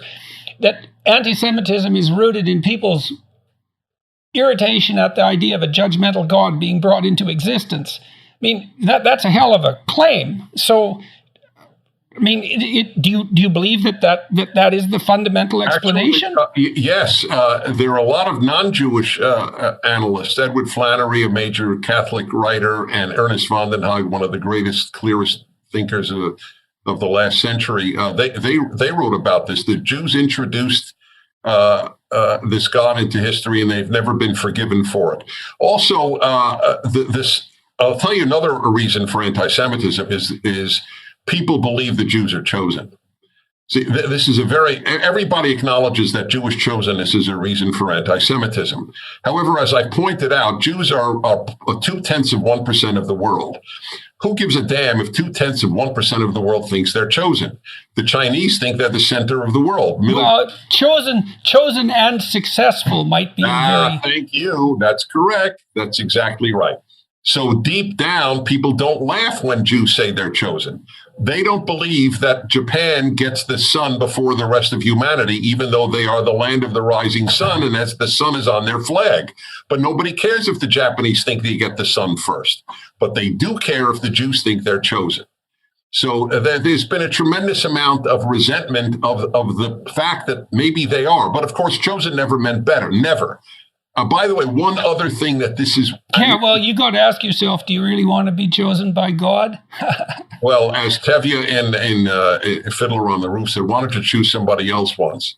Yeah. Jews have not benefited from chosenness, given well, you might say they benefited and suffered disproportionately. All right, that's fair. Mm-hmm. Yes. Yeah, and I don't know for sure if that's a fate that people would choose if they had the option. That is exactly correct. Okay, so let's go back to this revelation thing, because I'm going to have these discussions and I need some guidance. And so we've got, you made a claim, that the Torah is the source of Christianity and Islam and Judaism, obviously, as well. And so because it's the source, well, then what should be the attitude of other people of the book towards Jews and towards the Torah? Well, among Christians, there's a schizophrenic view.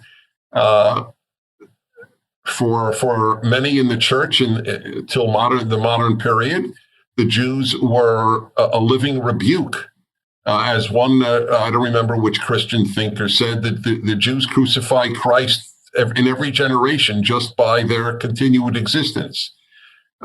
So there's been an animosity in Christendom because the Jews rejected their own. Jesus was Jewish, the apostles were Jewish, the claims were made on the basis of the Jewish Bible. And do you think that's distinct from a sort of intrinsic tribalism? Do you think there's more to it than, we're tribal in a very deep sense. Well, this transcended tribalism because it certainly wasn't ethnic. It was ideological. It was theological.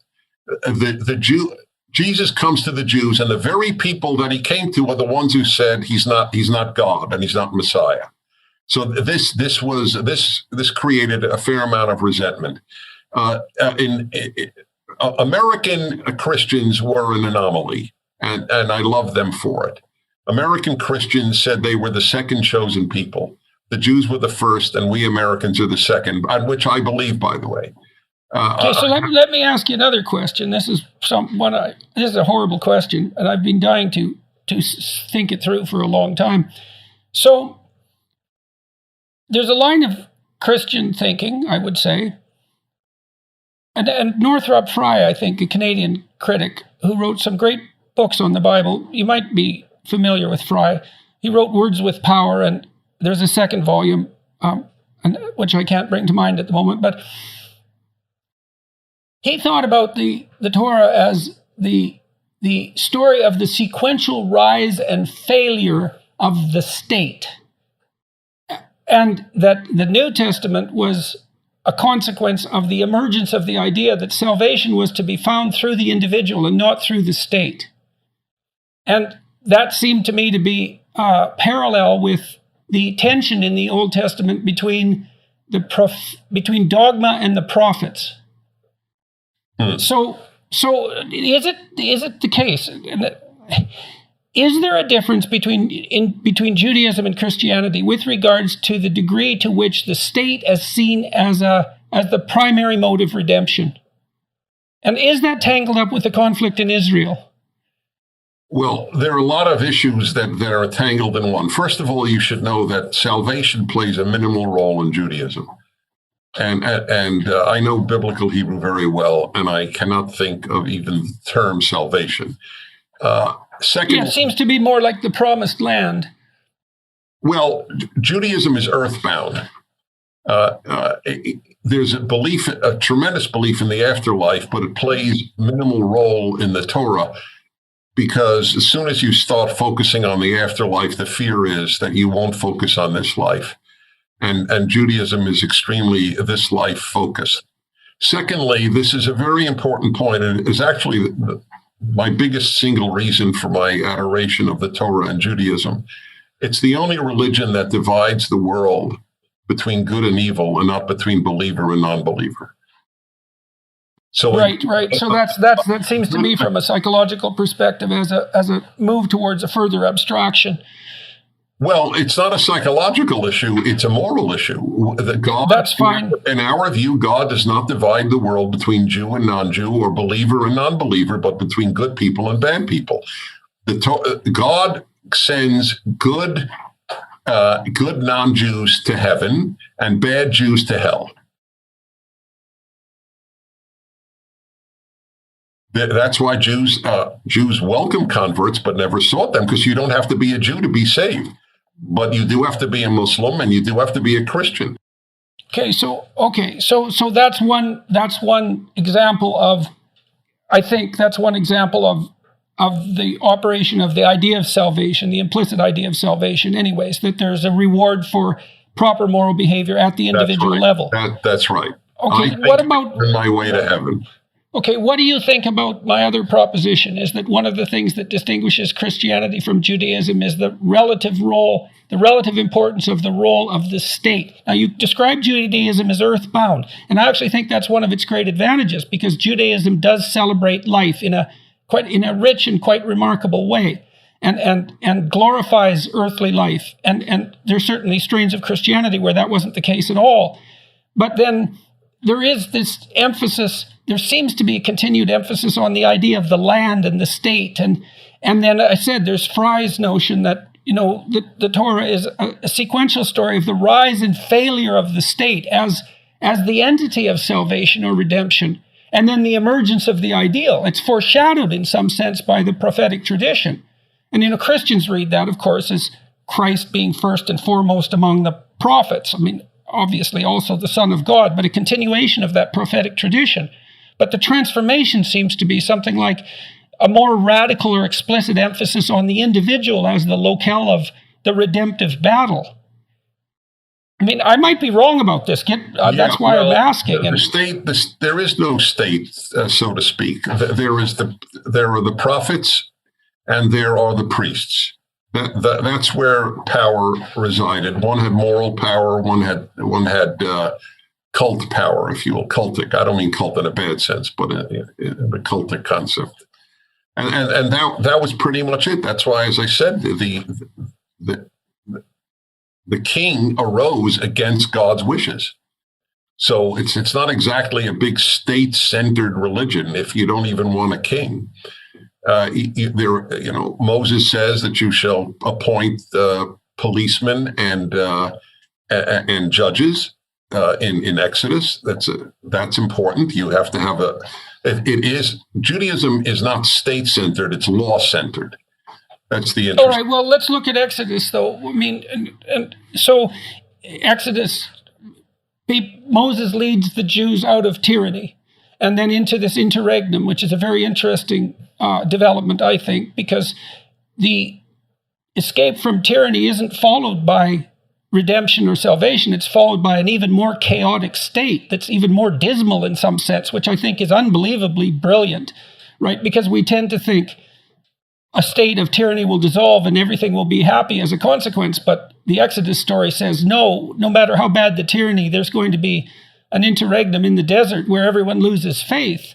And then there's a journey toward the promised land. So that structures the narrative. And it's this idea of the promised land that I'm trying to focus on and understand. I mean, you characterize Judaism just now as law, partly law, and partly the cultic tradition, the priestly tradition. But there is this, I mean, the story of Exodus, as you well know, is an absolutely central biblical narrative, and it's a stunningly powerful story, but it does involve, it frames life as a journey towards the promised land. And that in that story, that being an actual land. And it seems to me that part of the Christian transformation, I do think it has its roots in the Jewish prophetic tradition, is this change in emphasis. I mean, I was convinced by Fry's arguments, which weren't anti-Semitic, by the way, in any sense. They don't sound it to me at all like that. It's not a way in which Jews understood themselves. Let me put it to you that way. The promised land is where the law will be put to use, and a holy land with a holy people. This will be God's locus. I view the Jews as God's third attempt at making a good world. The first was conscience. That didn't work. The second was Noah, and giving him basic laws. That didn't work. And then picking a people and giving them the role to be a model, and that hasn't worked out too well either.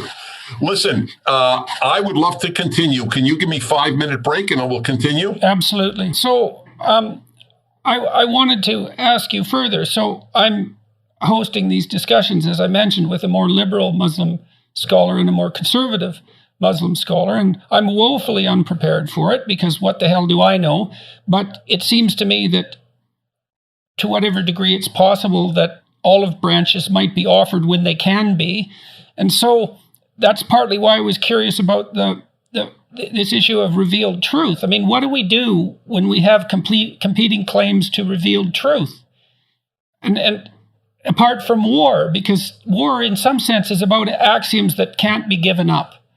And that war is just not an option for us in a sense, not an option like it was, because the possibility of a gated... I have thought about this a great deal. So I have a quick answer, but it took me decades to develop. And that is, my criterion is not, is your religion true or mine true? My criterion, I have two. One is, what type of people do you produce? Nothing else interests me. If atheists produced kind and wise people, I would give atheism much more seriousness than I now do. So my criterion is, one, what type of people do you produce? And two, do you bring people to the God of the Ten Commandments? That's it. If your religion affirms that God gave the Ten Commandments, I am a fan of your religion. If your religion does not affirm that, then it may be beautiful. I don't disqualify that possibility, but it is not divine revelation, given that, remember, when we say divine, we're talking about the God the Jews introduced to the world. You can't hijack our term. And so you can make up your own God, but the God that was brought into the world is the God of the Old Testament, specifically the God of the Torah, specifically the God of creation, Exodus, and Ten Commandments. If you affirm those, then you are a kindred religion to mine and have an essential truth to it. I don't believe in Jesus Christ, but I do believe that Christians who bring the world to the God of the Torah and to the Ten Commandments are doing God's work. So then that begs a broader question. I mean, we're not currently... there's no current major religious dispute that's worldwide between Christians and Buddhists, let's say. And so where does that leave religious believers who aren't allied with the central book of the West, broadly speaking? I don't have an issue. Remember, since I believe God judges people by their ethics, I don't care if you're Buddhist. If Buddhism has created in you a good person and given you wisdom. I see. So you're using adherence to the Ten Commandments as an explicit description of what constitutes ethical good, essentially. Right. Yes, it is. But I admit, I fully acknowledge Buddhists are not teaching the Ten Commandments as such. I understand that. Certainly, not a Sabbath day. By the way, not all Christians are teaching the Sabbath day either. 50% of the Catholic priests and Protestant ministers I've asked, do you believe Christians are duty bound to observe the Sabbath, have said no. So what do you think about, Christ was asked, this is outlined in the New Testament, which of the commandments he thought was first and foremost, which is an interesting question, right? Because it posits that there's a central ethic that manifests itself across the 10 rules that's still implicit. And Christ had an answer to that. Right, love God and love man. Yes, which is, quite an answer. And what was the comment? And no one dared ask him any more questions after that, which I think is quite comical. And it's one of those little markers that makes you think that something was really going on It's because the story is so interesting. But I mean, in Buddhism, is there an implicit ethic that matches the ethic that's implicit in the Ten Commandments? And of course, there are many more commandments than 10. I happen to have studied Buddhism in England under a Buddhist professor, Trevor Ling. And my take, and I'm not an expert in any way, but I have some understanding, I think, of Buddhism. This is not its question. Its question is ultimately how to avoid suffering in this world and to reach the light or whatever nirvana would be translated as Buddha, whichever term you use, Sanskrit or otherwise. So, for example, he said, and by the way, it changed my life. When he said it in class, it was in England. He said, the Buddhism teaches that all pain in life comes from desires and expectations that are not fulfilled, or even not fulfilled, just from desires and expectations. It changed my life because from that day to this, and I've written a book on happiness and I wrote a chapter on this, I have no expectations, and it is one of the reasons I'm happy. Everything, therefore, if I wake up tomorrow without an aneurysm, I think I'm the luckiest guy in the world. So I adopted the. And do you think that's equivalent in some sense to like subverting your will to the will of God? Is that the same idea? No, nothing to do with God. Zero to do with God. As far as I'm concerned, it's pure luck. If I'm hit by a drunk driver tomorrow or not is a matter. Sorry, that isn't what I meant, Dennis. I must have phrased the question improperly. Is the Buddhist idea that desire, expectation is the cause of suffering, is that analogous to the idea that in Judaism and Christianity that people give up their own egotistical will and follow the will of God? It's an interesting read. I don't know because, let's see, I'll tell you why, at least for Judaism. I can't speak for Christians.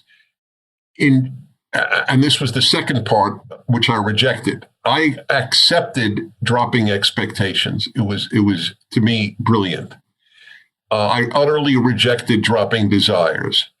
I desire a family. I desire a cure for cancer. The list of desires I have is endless. And certainly Judaism would never want me to drop desires. Well, and Buddha reached nirvana, but then in some sense came back to bring the population along with him. I mean, he had desires. So I wonder if it's more a matter of like desires that are ego predicated or desires that are an expression of arbitrary power, let's say. Well, that's a great question to ask a Buddhist. I will tell you this. I was blessed. My first 10 years of radio, one of my shows was as the moderator of three clergy, a priest, minister, rabbi, different ones each week. And after 5 years, I did it for 10 years, I invited Buddhists and Muslims and Mormons and every religion on earth. I asked a Buddhist one night, I want to understand if I have a correct read of Buddhism and its ideal.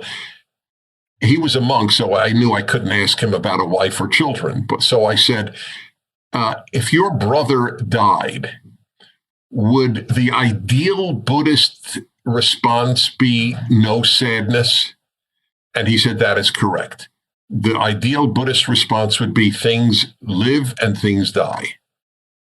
And that detachment. Yes. And that begs the question, well, do you remain inactive in the face of suffering? And it would seem to me that you do. Right, but then that begs the question of why Buddha didn't just stay in nirvana when he had the opportunity. It's an excellent question. So, listen, I'm okay with inconsistency. Yeah. Look, fair enough, and we're not going to iron all this out. But so let's, if you don't mind, maybe we could go back to this Islamic issue. So, What do you see as a pathway?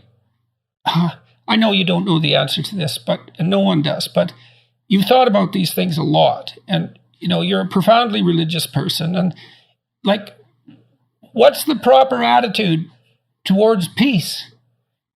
If I'm having a dialogue with these Islamic scholars, I have lots of people who view my YouTube videos and read my books in the Islamic world.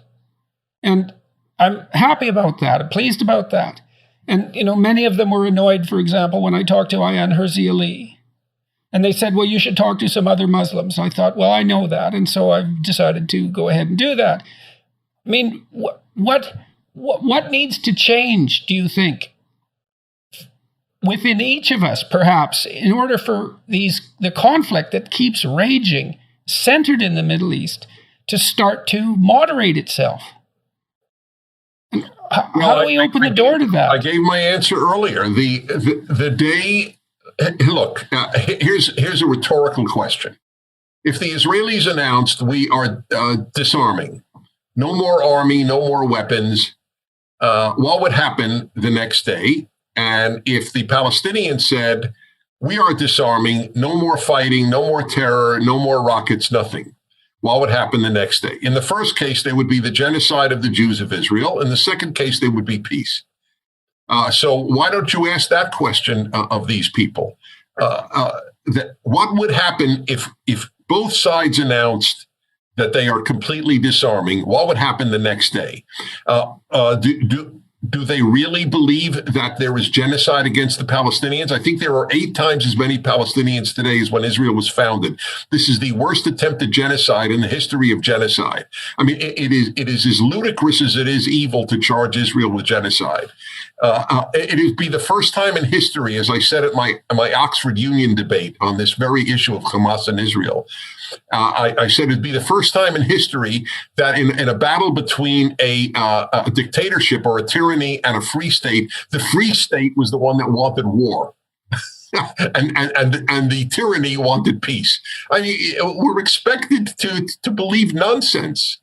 So do you believe that this is baked into Islamic faith? Yes. And if so, yes.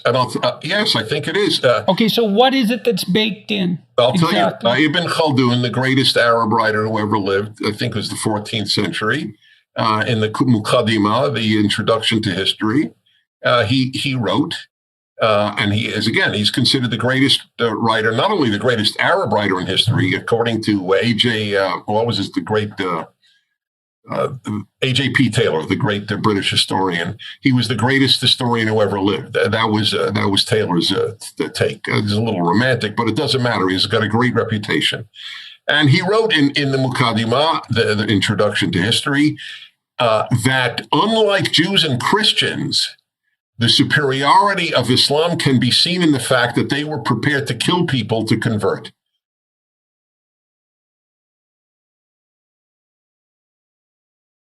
That's baked in. Well, so then where exactly does this leave us, let's say, on the road to peace? So if I said, I'm going to talk to these guys, and I don't know what'll come out of that, maybe we could have a conversation with you and them. I would love it. I've dialogued with Muslims. I know. I'm not questioning your intentions. I would love it. And listen, the bigger question to me is not, is it baked in? Is Islam reformable? This Lord, was it the Lord Acton? No, another, maybe Lord Acton, the British viceroy in Egypt in the 19th century said, Islam reformed is Islam no longer. That's not true with Christianity, which obviously did go through a reformation and stayed Christian, although I don't know if Catholics would fully agree with that. But nevertheless, that. Yes, well, but we also don't know if that meant the dissolution of Christianity over the long run. That's correct. So, that is a very fair question. I don't have an answer. It may well be that if Christianity really does survive, it will be African Christians who make it possible. Well, or Chinese Christians, since it's growing faster there Yeah, than it did that's in right. ancient Rome. Yes, Yeah. it's very peculiar. So who knows, right? But all right, well, look, Dennis, I think that's probably a reasonable place to stop. Can I And just make a plug for two things? No Safe Spaces, the movie that we began with, and my Rational Bible, which is written with atheists in mind as I write it. It is complete. It is a use of reason to explain the 5 books of the Torah, the first 5 books of the Bible, and Deuteronomy. The 3rd volume is coming out this year, but Genesis and Exodus are out. And maybe we could have a discussion at some point just about Exodus. I would like that. That would be nirvana to me. All right. Well, let's schedule it in, and we'll do that because I need the preparation. Like I said, I want to do a lecture series on Exodus in the fall. Right. So, all right. Well, anything else, Dennis? People should only know how much I admire you. I know you're self-conscious about that. You don't have to say a word, but I cite you often as one of the handful of truth and goodness seekers I know. Thank you.